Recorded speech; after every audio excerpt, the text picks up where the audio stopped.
Para mim é um prazer grandioso estar aqui.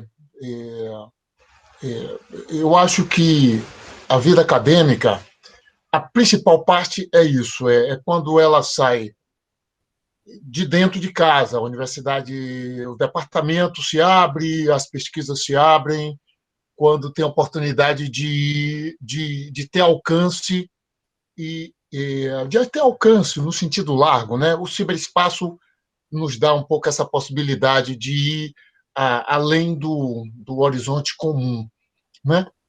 Então, o prazer é grandioso, porque é uma coisa que eu gosto de fazer, que é estar, quanto possível, perto da sociedade civil, porque senão a gente não o porquê da pesquisa, o porquê do ensino, o porquê da extensão, ele fica com pendências se essa possibilidade não fica bem colocada, que é abrir o que está se fazendo, abrir a discussão, abrir, enfim, o alcance do que a academia pode produzir. Eu preparei aqui uma apresentaçãozinha para conversar com vocês. Eu tive aí em Campinas não tem muito tempo, tem uns 2 anos, foi muito boa a experiência é, então eu estou muito feliz que deu certo.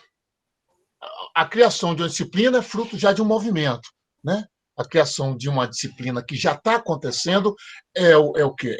É um professorado, é o corpo discente e o corpo docente já com uma integração. Isso é muito bom, isso é maravilhoso, e isso é uma ponta de algo maior que pode se constituir justamente porque tem uma turma. Essa turma pode se desdobrar em projetos de graduação, pode se desdobrar em projetos de mestrado, pode se desdobrar em projetos de doutoramento daqui a pouco. Então, quer dizer, vocês são sementes, entendam isso. Todos vocês são muito importantes. Não é só os professores que têm que trabalhar, é a estudantada que está aí e que vai ter que segurar com as 2 mãos as demandas que são necessárias.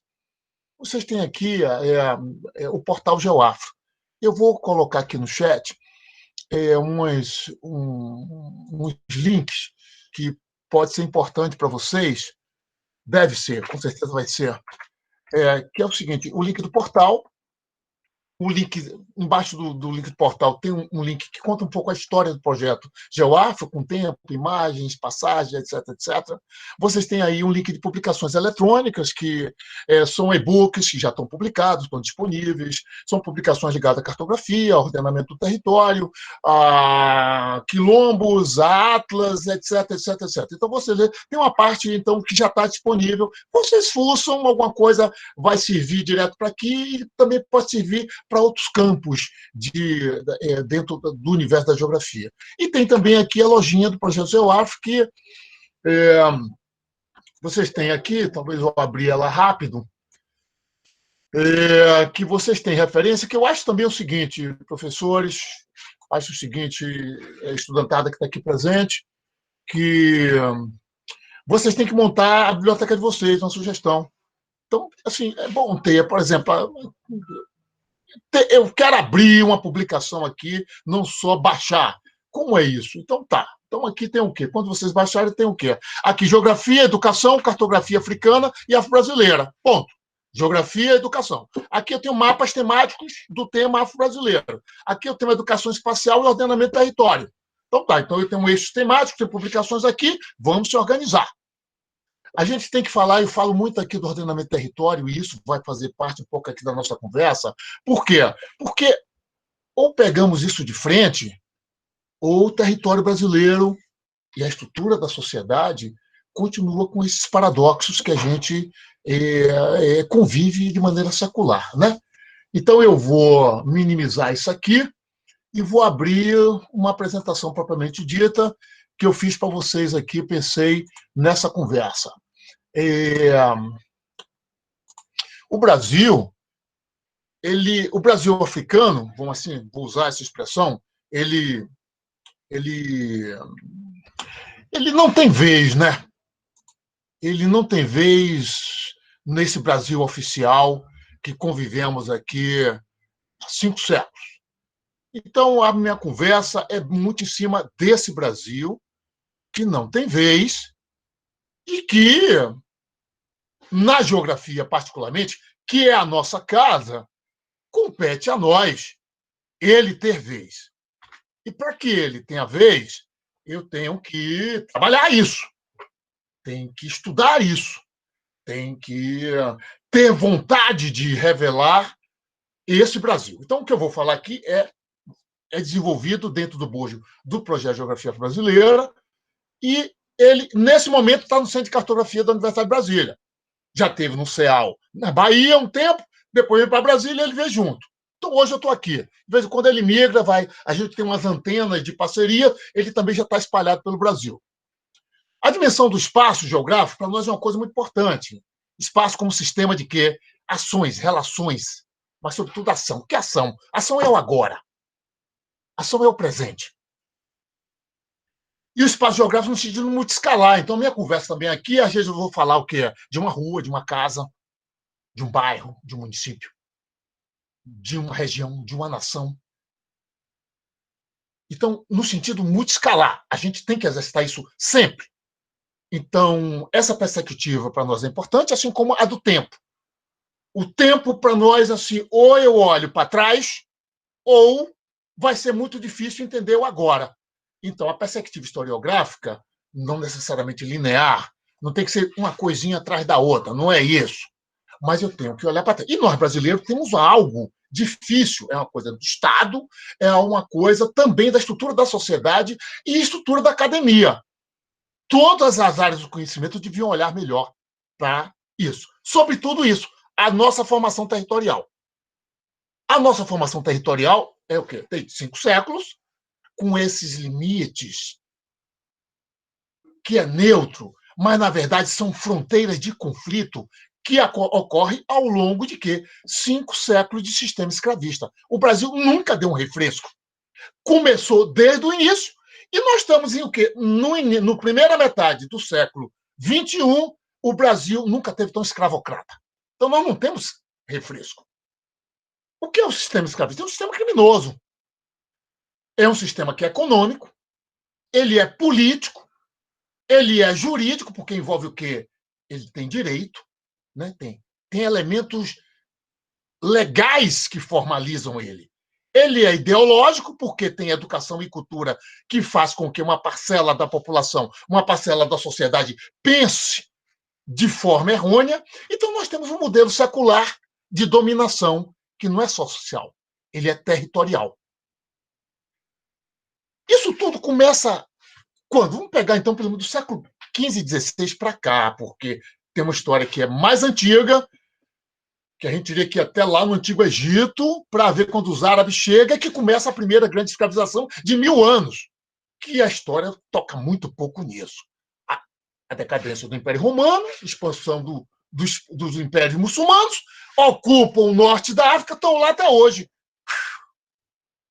É como se a África não fosse aquilo que é. Então, esse mapa que estava aqui é o grande triângulo que liga a Europa moderna, que entrou no esquema que tinha a África como epicentro. Epicentro de quê?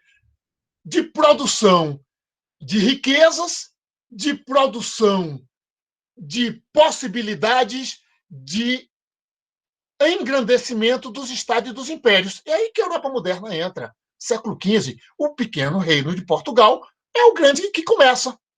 O pequeno reino de Portugal, que em 100 anos vai ser a metrópole mais importante da Europa.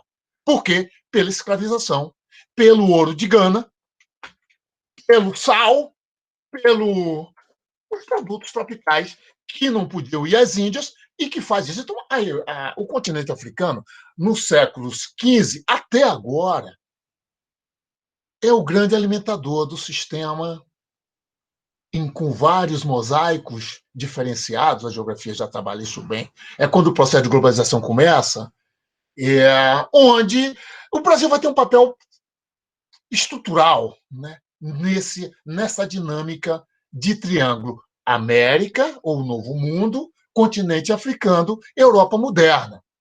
E o modelão de dominação vai se repetir. Os índios do Brasil, os índios da África, os índios da Ásia. Nós, brasileiros, ainda continuamos chamando índio de índio. Olha que coisa pesada. As ciências sociais não resolveram isso, porra. Índio, um dia do ano é índio. Aí se veste, se fantasia de índio. Isso tudo carregado de preconceito, né? Preconceito com o quê? Com os trópicos, com os ambientes, com as pessoas, com as suas culturas, com seus mosaicos. Ao longo de 5 séculos se consolidam. Nós estamos na ponta de um iceberg onde está tudo evidente.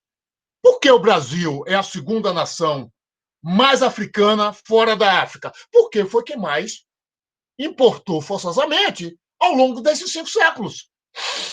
4 séculos oficiais e 1 século, esses últimos 100 anos de república escravocrata, com trabalho escravo. Contemporâneo, escondido. O Brasil teve 50 anos de tráfico ilegal, né? Bom falar isso. Então, o Brasil, por ser mais acabadamente, vai criar um sistema escravista industrial. Olha só essa foto. Eu tenho o quê? Mulheres, bastante mulheres, homens também, mas mais mulheres, crianças, jovens, adolescentes, pessoas idosas. Olha, cara, esperando, dentro da dinâmica diária da produção, por isso que se chama sistema escravista industrial. Isso começou lá na ilha de São Tomé, né? Começou, deu certo, lá foi inventado o pardo, lá foi inventado esse sistema, lá apareceu a grande manifestação de quilombo que veio junto. Tudo isso para quê? Para produzir. O Brasil produzir. Produzir cacau, produzir café, produzir ouro, produzir diamante. Isso é um extrato de um mapa feito na França no início do século XX. O Brasil, grande agroexportador. O Brasil continua, início do século XXI, grande agroexportador. Com que mentalidade? Explorar tudo que tiver aqui, até esgotar. A mentalidade colonial vigente. Aqui não é para viver. Aqui é a passagem. Vamos esgotar tudo. A água, a madeira, extinguir os povos. Essa é a mentalidade colonial dominante. Isso está no sistema dominante. Isso está na presença do Estado. Isso está na governança. Isso está nas leis. Isso está nas ações diárias que estamos assistindo. Com vestígios claros no território disso. O sistema escravista ele é cheio de paradoxos. Cheio de paradoxos. Um deles é o quê? Por exemplo, eu tenho ódio do povo escravo africano, homens, mulheres, culturas, etc., mas eu não posso viver sem eles. Então, a base, a tecnologia, o conhecimento escravocrata era o quê? Foi o que construiu o Brasil, foi o que edificou o Brasil, foi o que auxiliou no processo de expansão. E esse paradoxo do ódio, do preconceito, que está presente até hoje. Está presente até hoje. É algo mal resolvido na nossa historiografia. Convivendo com esse paradoxo também, que é o quê? As contradições do sistema dominante. Os quilombos é isso. Um Brasil escravocrata de 5 séculos, com mais de 6 mil territórios quilombolas, hoje, se eu olho o mapa dos quilombos brasileiros, o que mostra o quê? O sistema escravocrata convive todo esse século com essa ameaça. Por isso, quilombo nunca teve vez. Era considerado como passado, tinha que ser exterminado. Enquanto isso, então, vamos construir as cidades. As grandes metrópoles. São Paulo, vocês estão aí. Campinas. Quem construiu Campinas? Aquela metrópole amarela, bonita, que está aí no centro. Quem fez? Quem edificou? Esse campus que você está é de quem? De que fazendeiro? De que coronel? Super escravocrata, essa região. Super. Então, a edificação do centro de São Paulo é o quê? Do Rio de Janeiro, do centro de Recife, São Salvador. A base do conhecimento africano foi quem construiu, edificou o Brasil. O Brasil urbano e o Brasil rural. As técnicas de plantio veio de onde? O café, a cana, o cacau, o algodão. Então, o Brasil urbano e o Brasil rural se configura, sobretudo, com a base de trabalho escravocrata. Então, o Brasil paradoxalmente, deveria era agradecer, não esconder e não subjugar, como faz ao longo de todos esses 5 séculos. E usa como manutenção disso um modelo de desigualdade real. É só a gente olhar a paisagem geográfica. Não precisa ler estatísticas sofisticadas. Um modelo de desigualdade. O espaço geográfico é um fato. Nós temos o que? Os territórios, povos afro-brasileiros, sobretudo, sempre em situação de risco, que é a exclusão desse processo secular. Então, a geografia tem um papel muito importante, tem um dever, eu diria, muito importante, nessa contradição permanente, explícita nas nossas cidades, no nosso espaço geográfico, urbano e rural, né? O espaço rural, atualmente, chama atenção. Por quê? É a parte mais moderna do Brasil. Outro paradoxo. É o que tem drone para monitorar, é que tem tudo plantado, é que tem a colheitadeira, a melhor tecnologia, onde tem mais dinheiro investido. E nas cidades? São os bolsões de pobreza, a falta de solução, o impossível. Então nós temos 2 Brasis. Um Brasil que já foi construído, edificado e sustentado pelo conhecimento, pela tecnologia, pelo trabalho da base africana, sobretudo, e de seus descendentes. Atualmente, isso tudo foi o quê? Expulsos para as cidades. E a agricultura hoje é mecanizada, é uma agricultura industrial, mas não mais com base no sistema escravocrata. Então, o Brasil convive com, mais que um paradoxo agora, é um conflito entre esses 2 Brasis. O Brasil do passado, que é esse mapa aqui da esquerda, os fluxos da diáspora, formando as grandes metrópoles nacionais e adentrando pela nação. O primeiro grande censo feito na nação, 1872, que mostra que 72% da população brasileira era de afro-brasileiro e descendente. Daqui a pouco eu vou falar um pouco mais disso. E o Brasil do agora, que está da direita, é o Brasil da diáspora, o Brasil do movimento, está chegando gente do Caribe, é os bairros se formando em São Paulo, no Rio de Janeiro, com o voo da TAG, que traz o povo do Grande Congo, não traz só de Angola, para o Brasil. Então, as novas diásporas estão aí. É a capoeira saindo, é o candomblé saindo, então, é o maracatu saindo. E o Brasil não resolve o preconceito de 5 séculos, não resolve o espaço geográfico de 5 séculos, não resolve o espaço na sociedade de 5 séculos, não resolve a educação de 5 séculos.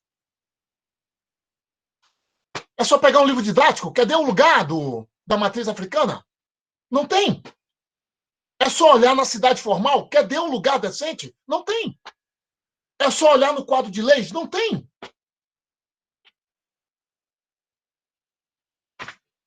Então, o Brasil não resolveu esses 5 séculos por isso. A nação está tensa, tem uma tensão. A Lei Feijó, de 1831, são marcos jurídicos importantes. É a lei para inglês ver. O que é a lei? É a lei que proibia o quê? O sistema escravocrata. Proibia o quê? O tráfico.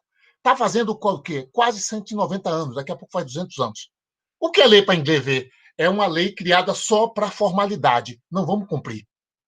Esse é um trauma também nosso. Existem leis, como a 10.639, que obriga a educação afro-brasileira, mas ela não é implementada, a não ser para o professor que queira, para o educador que queira, para a escola que queira. Não pode ser assim. Por que não pode ser assim? Porque tem uma lei 001 de 1837 que proibia que africanos e africanas e seus descendentes de estudarem. Olha que trauma! 183 anos, uma lei que proibia que estudássemos.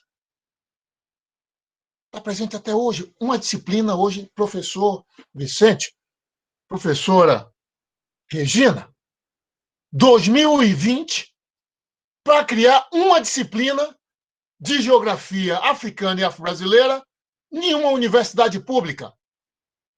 É sintomático. É uma proibição secular.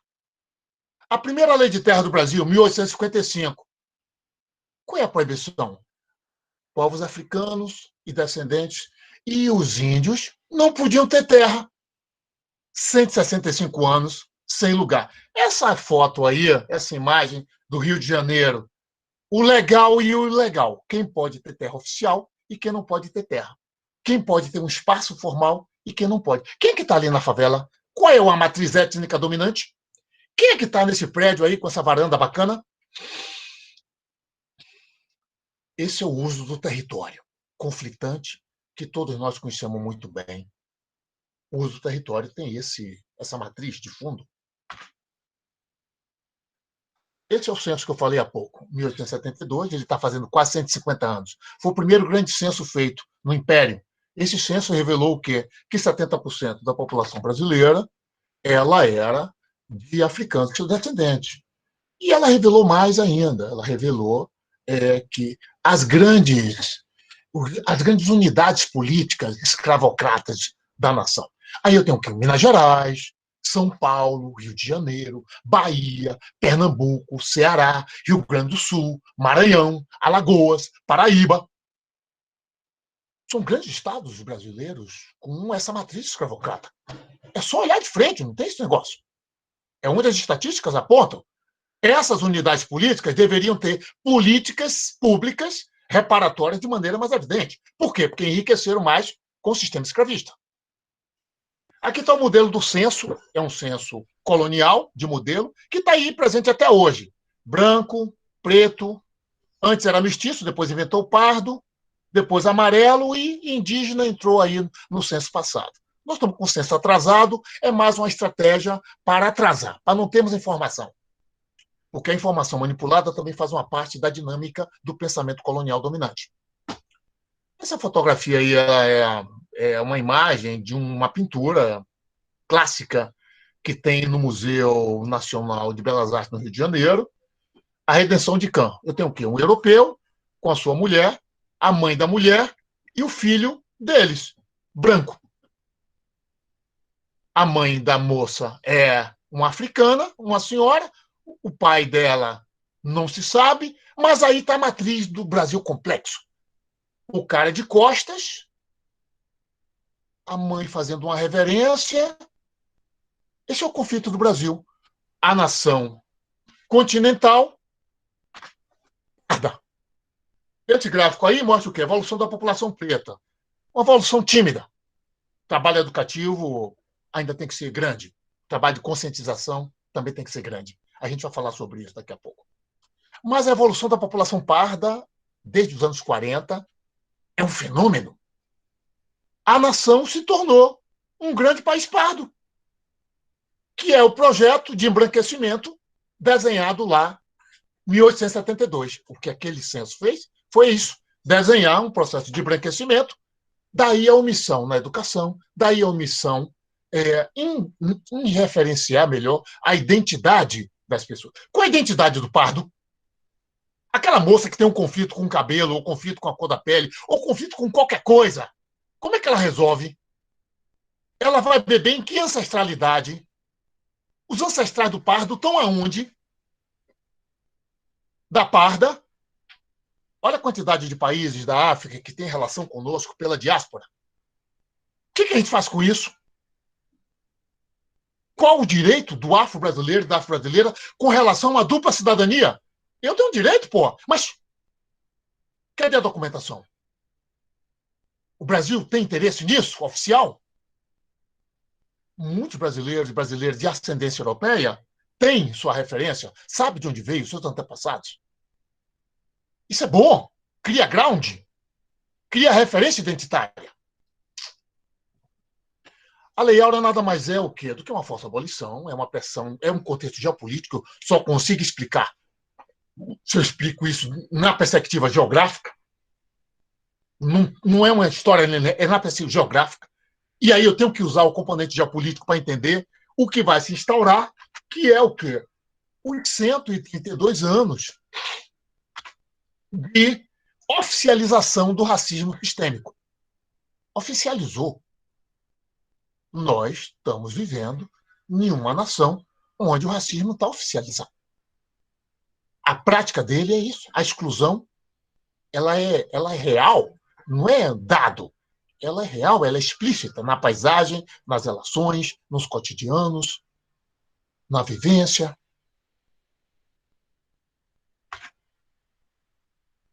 Outro marco jurídico importante, a Lei Saraiva-Cotegipe, 1885, imposição para analfabetos não se voltarem. Quem são os analfabetos daquela época? Não ter lugar na política?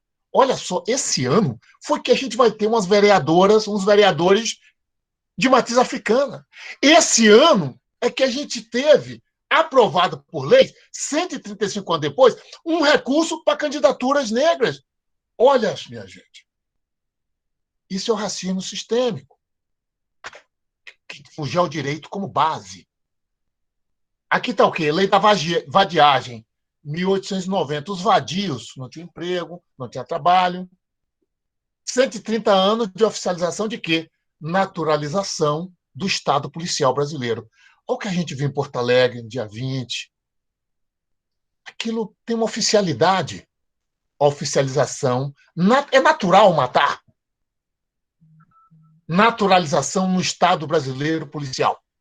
Rio Grande do Sul, um dos estados que se beneficiou com o sistema escravista, um dos mais ricos. Bem, outro dado importante também nesse processo do geodireito, as leis, o território e o ordenamento. Na segunda metade, no fim do século XIX, início do século XX, vamos ter muitas deportações, né, de povos africanos, descendentes, para distintas regiões, espaços africanos. São chamados retornados. A gente tem um mapa disso, eu não botei aqui pelo tempo, mas é uma cartografia interessante. Na mesma época, o Brasil faz uma outra política. Não é os retornados, mas os imigrantes. A Lei 9081 de 1911, que cria facilidades para imigrantes europeus. Você vai ter o quê? Facilidades. Vai ter documentos, você vem com sua família, você vem muito diferente dos povos africanos. Eu tenho uma lista com a idade, com uma caracterização física, fisiográfica, não tem nome, não tem região de origem, não tem para onde vai, não tem lugar, não tem endereço, não tem existência. Aí nós temos duas coisas muito diferentes, que vai permear muito o Brasil em vários conceitos antagônicos. Quem tem documento que não tem, o visível e invisível, o possível e impossível, o legal e o ilegal. Terra e território é um deles. Isso nos interessa diretamente. No pensamento social dominante, a terra dos negros não é aqui. O Estado pensa assim. Eles vieram da África e tinham que voltar para lá. E aí se conflitua com o território, porque território tem identidade, tem pertencimento. Terra é neutra, terra eu vendo. Então o Brasil convive com isso. Terra indígena é diferente de falar território indígena. Território quilombola é diferente de falar terra quilombola. Nós temos 7 constituições. Tivemos. A palavra quilombo, por exemplo, vou pegar só um exemplo. Constituições excludentes dos povos africanos, sempre. A única Constituição que vai fazer alguma reparação é a de 1888, onde aparece a palavra quilombo pela primeira vez. Nenhuma Constituição anterior falou de quilombo. O quilombo está aqui desde o século XVI. Zumbi dos Palmares é século XVI. Durou 100 anos.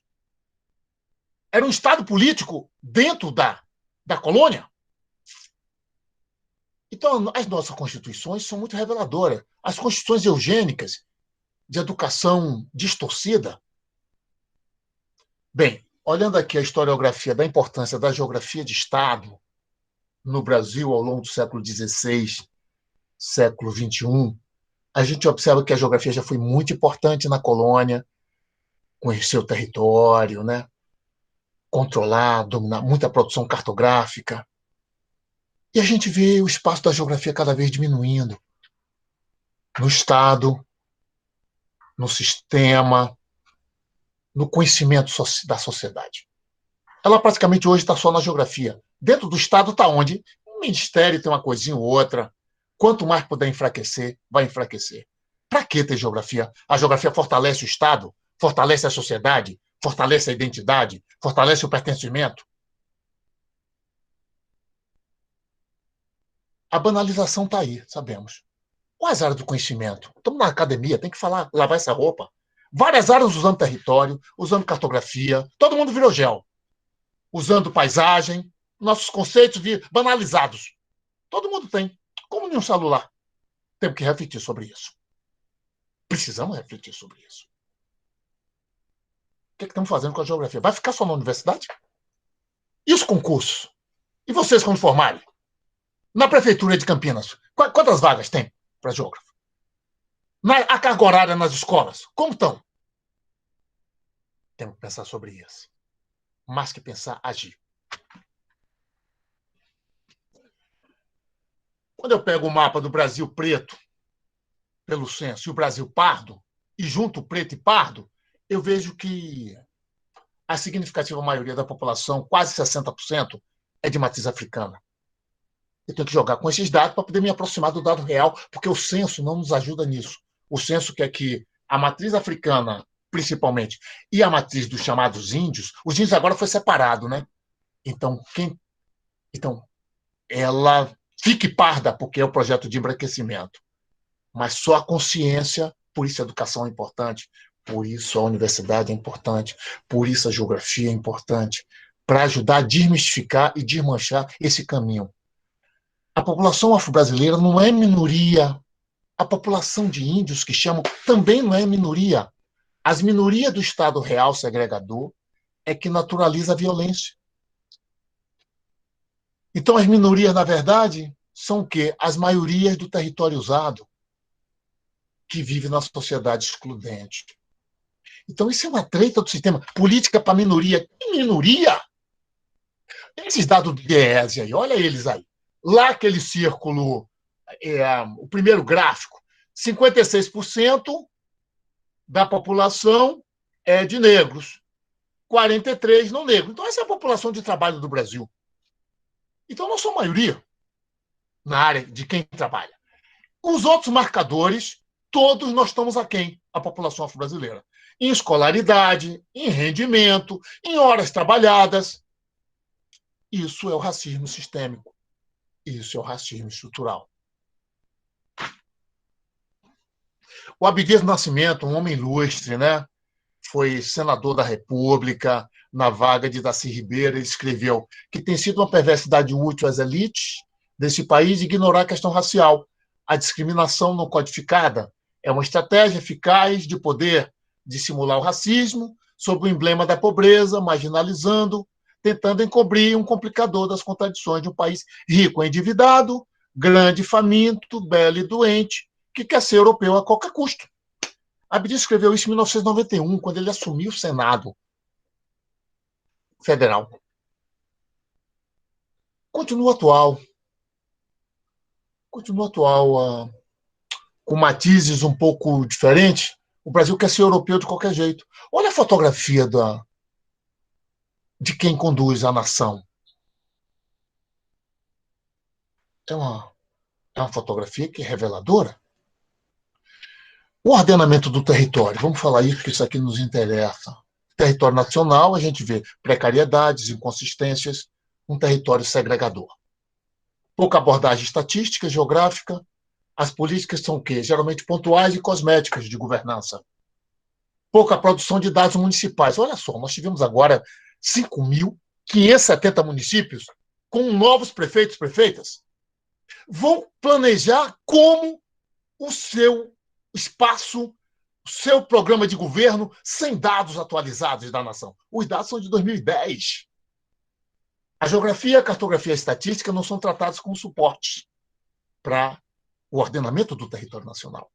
E os gargalos são vários. Um deles é o quê? A falta de regulação.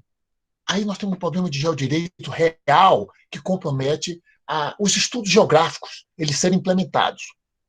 Como é que o Brasil se comporta, então, diante disso? Com um modelo de governança disperso. O que é que ele faz? Demandas territoriais, demandas cartográficas, pulveriza em vários ministérios, em várias secretarias, e aí é a melhor maneira de nunca resolver com propriedade, porque ninguém segura a criança 100%. Os pais não são claros. A questão da saúde. Agora estamos vendo Um empurra para o outro, um faz o outro. Saca? Que loucura! Uma responsabilização inconsistente. Quem produz os dados?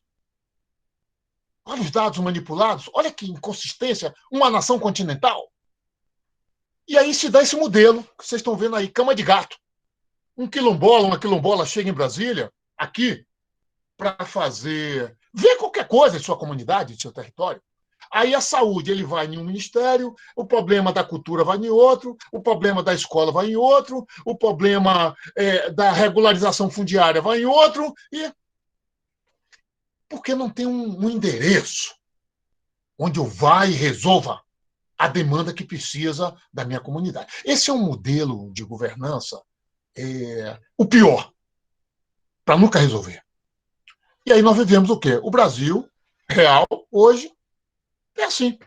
Os dois Brasis. O Brasil do século XVI, XVII, XVIII e XIX, a estrutura das grandes áreas produtivas coloniais, que se modernizaram, e a distribuição da população brasileira, que tem uma certa sintonia também com essas regiões, porque uma parte da população também está distribuída ainda, e as grandes metrópoles que se formaram, as grandes áreas urbanas, estão no bojo dessas regiões. Então, assim, o Brasil colonial está muito vivo. Não precisa análise complexa. Estamos falando aqui, constatação espacial. Não é análise complexa. É constatação espacial.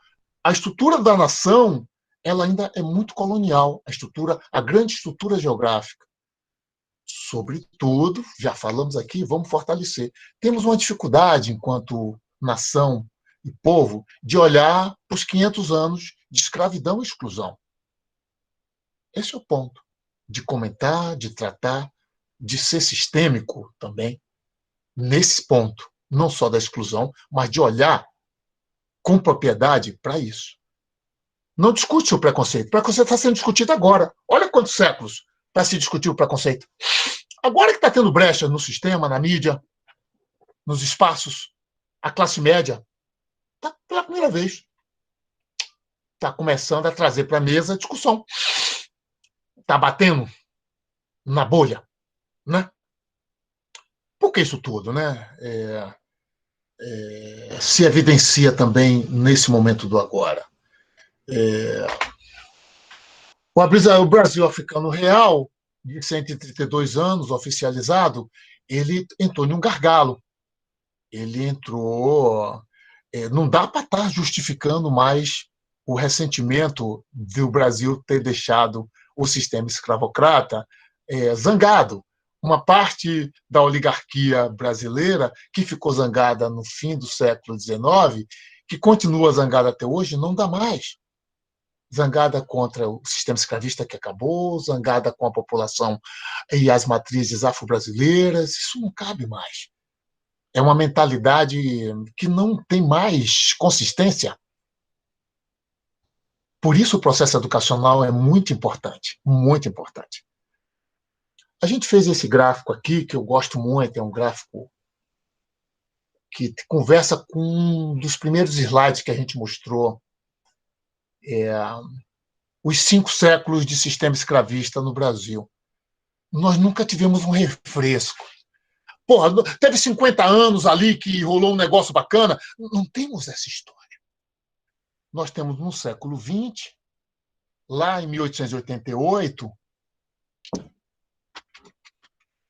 no século XX, 1888, a Constituição trouxe um sopro. A possibilidade de regularizar a terra dos quilombos, as terras, né, dos povos tradicionais da floresta com mais espaço na Constituição. Pô, um momento interessante, um momento. Mas é só olhar o monitoramento das terras dos quilombos que foram, pouquíssimos, 1% dos 6 mil. As terras indígenas, estamos vendo aí o risco. Então, o Brasil atual de 2020 é um Brasil pouquíssimo resiliente, flexível, aberto para ter uma melhor relação territorial, social, econômica e política com essas demandas seculares pendentes, que sobrevivem de maneira bastante com o mínimo nesses 5 séculos do sistema dominante de mentalidade escravocrata. Vamos ver um exemplo disso, mais 2 exemplos aqui, como isso se manifesta no ordenamento que nos interessa, né? Tem um sistema chamado Sistema Nacional de Promoção da Igualdade Racial. Ele foi implementado na forma de um decreto, portanto, é fraco, não é forte. E dentro de uma política de ação afirmativa, pela CEPIR, que foi uma secretaria criada em 2003, e uma secretaria. Se cria com uma canetada, também se sai com uma canetada. Então, propôs para a nação um Sistema Nacional de Promoção da Igualdade Racial. Quais as unidades políticas que aderiram 100%? A Bahia. Mais ou menos Mato Grosso, Paraíba, Mato Grosso do Sul e Espírito Santo. De maneira leve, o mínimo, o Pará, o Maranhão, bababá, bababá. Não aderiu Tocantins, Piauí, Amazonas, Rondônia e Roraima. O que é isso? Uma parte do Brasil nem aderiu ao sistema de promoção da igualdade racial. Os grandes unidades políticas escravocratas aderiram com o mínimo. O que é que eu falo mínimo? O mínimo. O mínimo. Por outro lado, tem os municípios do Sinapir. Menos de 2% aderiu ao Sinapir. Olha que ausência. Como o Brasil vai ter política pública, como o Brasil vai ter uma perspectiva real de um ordenamento territorial com políticas, com implementações, com ações consequentes do território afro-brasileiro, se eu tenho um sistema que não é adotado. Vamos ver um outro exemplo. Nós temos o quê? Há 2 semanas atrás, teve o 20 de novembro. É o quê? Uma lei, não é um decreto. Então, uma lei era para ser mais cumprida. As únicas unidades políticas do Brasil que fazem o Dia Nacional de Reflexão da Consciência Negra são Amazonas, Mato Grosso, Alagoas, Rio de Janeiro e Amapá. 5 estados. Param. Todos os municípios é feriado. Em São Paulo, alguns municípios, em Minas Gerais, uns 3, em Goiás, 1, em Tocantins também 1, Maranhão 1, a Bahia uns 4, Rio Grande do Sul nenhum, Santa Catarina nenhum, Pará nenhum, Ceará, um dos estados mais escravocratas do Brasil, nenhum. Que negócio é esse? Nem um dia para refletir sobre a consciência negra da nação, o país, a segunda nação mais africana fora da África, não para. Então, quando a gente fala em racismo estrutural, racismo institucional é isso. A geografia nos ajuda a entender essa palavra que está meio sendo muito usada, mas ela se materializa no espaço, com constatações reais, né? Os mapas que estão aqui do lado são mapas que só fortalecem. O censo que mostra as grandes unidades políticas escravocratas da nação, as grandes áreas produtivas, que foi mostrado aqui também, que revelam o quê? Que essas unidades políticas se enriqueceram a partir do trabalho do sistema escravista, que está presente, inclusive, até hoje, muitas delas, de trabalho escravo. A gente não vai tratar disso aqui, mas é também. É só pegar a cartografia e mostrar. E o Brasil está numa encruzilhada. Essa encruzilhada é para resolver. Encruzilhada é para abrir caminho, não para ficar paralisado. E aí a pergunta básica que a gente deixa aqui para reflexão, nossa, não tem uma resposta pronta, qual é a agenda da geografia para o antirracismo? A geografia é maior, né? Os colegas que não estão aqui, os discentes e docentes que não estão aqui, precisamos refletir. Se não refletirmos, não tem projeto de nação. Pensa a sequência do milênio. Muito difícil. Senão vai ser conflito, basicamente. E a cartografia inclusiva? Temos que pensar. Temos que pensar em uma pauta mínima para a educação, para o ordenamento do território, no sentido de que o Brasil africano faça parte do projeto oficial da nação. Nós temos que começar a encruzilhada. Então, nós da geografia, vocês, pode ser convidado em breve. Porque quem parar para trabalhar a geografia da exclusão pode ter chance de ser convidado, pode ter chance de ter uma palavra em um grupo de pesquisa, em um ministério, em um plano de governo, em um plano de município, em um plano de Estado. Muito importante essa disciplina, porque vocês estão formando não só, não estão cumprindo créditos, vocês estão pegando conhecimentos, saberes, para ajudar o Brasil, para ajudar São Paulo, para ajudar Campinas. Isso aqui não é neutro.